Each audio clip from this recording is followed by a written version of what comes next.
PlayStation dream, and I want you to.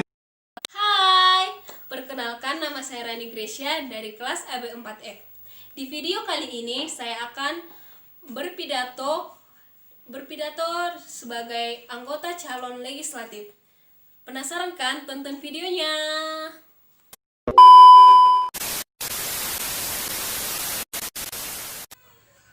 Selamat pagi dan salam sejahtera bagi kita semua. Yang saya hormati Bapak Bupati Toba Samosir, yang saya hormati para kader partai beserta hadirin sekalian yang hadir di tempat ini. Pertama-tama marilah kita panjatkan puji dan syukur kehadirat Tuhan Yang Maha Esa. Atas berkatnya lah kita dapat berkumpul di tempat ini dalam keadaan sehat walafiat tanpa kekurangan suatu apapun. Yang terhormat, hari ini saya akan memperkenalkan diri lebih mendalam beserta visi dan misi saya. Saya juga akan menjelaskan mengenai money politik dan dampak dari money politik. Perkenalkan, nama saya Rani Gracia. Saat ini saya berusia 28 tahun. Saya lahir dan besar di kota Balige. Pendidikan terakhir saya merupakan lulusan terbaik dengan indeks prestasi 4,0. Mungkin itu sedikit perkenalan dari saya. Hadirin yang terhormat, saya memberanikan diri untuk mencalonkan diri karena saya ingin menjadi yang terdepan. Karena selama saya di belakang, saya melihat banyak hal yang harus diubah. Di antaranya, sistem yang kurang berpihak pada situasi, kemiskinan yang harus dihilangkan, pendidikan, lingkungan alam, tata pemerintahan, fasilitas, dan masih banyak lagi yang harus diperbaiki. Hadirin yang terhormat, negara kita ini merupakan negara tropis. Cuacanya sangat mendukung untuk pertanian. Tapi mengapa banyak petani yang masih miskin?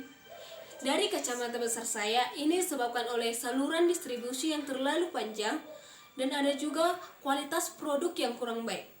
Dan juga ada juga disebabkan oleh pemerintah yang kurang serius dalam menangani dua masalah tersebut sehingga masalahnya semakin besar. Saya juga telah mensurvei bahwa banyak daerah-daerah terpencil di Kabupaten Toba Samosir ini yang belum teraliri arus listrik. Ini disebabkan karena rusaknya akses jalan ke daerah tersebut. Saya sangat menyayangkan hal tersebut.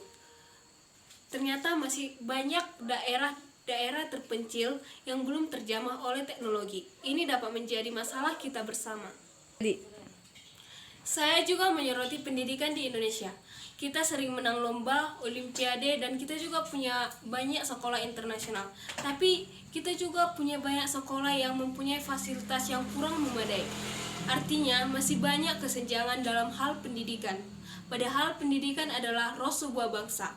Bangsa yang cerdas akan berprestasi dan punya daya saing. Saya juga melihat ada sebuah masalah besar. Ini tentang mental dan karakter bangsa yang kurang baik. Masih banyak begal, maling, copet, oknum, pemakai, koruptor, dan penjahat lainnya. Artinya masih perlu memperbaiki akhlak. Mungkin hadirin sekalian sudah sering yang mendengar yang namanya money politik.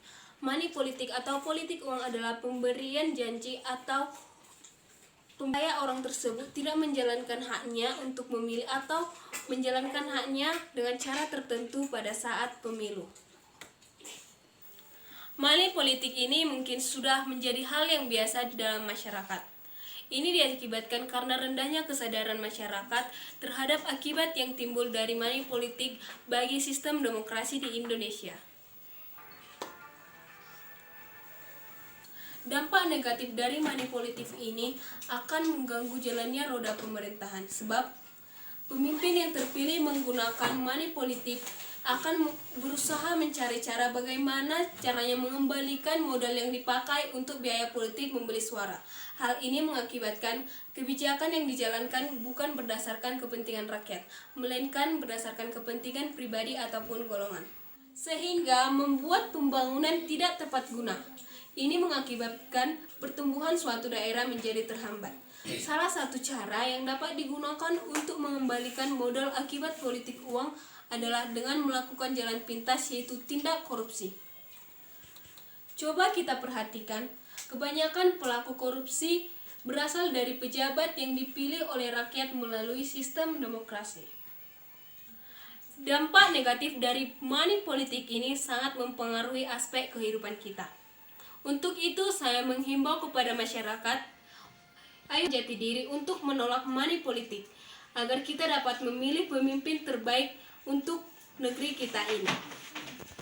Di kabupaten ini, 2 tahun lalu saya sudah mulai berkontribusi pada organisasi, sempat menjadi ketua dan menorehkan beberapa prestasi. Saya juga mendirikan yayasan bagi perempuan dan anak yang mana turut serta dalam mengurangi tindak kekerasan pada perempuan dan anak di Kabupaten Toba Samosir ini. Namun saya rasa itu belum cukup karena saya ingin menjadi penentu langsung kebijakan. Untuk itu saya mendaftar sebagai caleg agar saya lebih dekat dengan masyarakat dan dapat berbuat lebih banyak bagi masyarakat. Adapun visi saya, bekerja bersama rakyat untuk kesejahteraan masyarakat. Dan misi saya yang pertama itu mencanangkan program kesehatan bagi ibu dan anak. Yang kedua, mendirikan program rumah perempuan. Yang ketiga, memperjuangkan dan menyalurkan aspirasi rakyat dalam berbagai bidang kelembagaan. Yang keempat, mencegah dan membantu bagi kaum muda putus sekolah. Itulah yang menjadi kacamata besar saya mengapa saya ingin menjadi anggota calon legislatif. Saya mohon doa dan dukungan Bapak dan Ibu terhadap saya. Besar harapan saya untuk kemajuan bangsa ini. Mungkin itulah yang dapat saya sampaikan. Jika ada kata-kata yang salah, saya mohon maaf.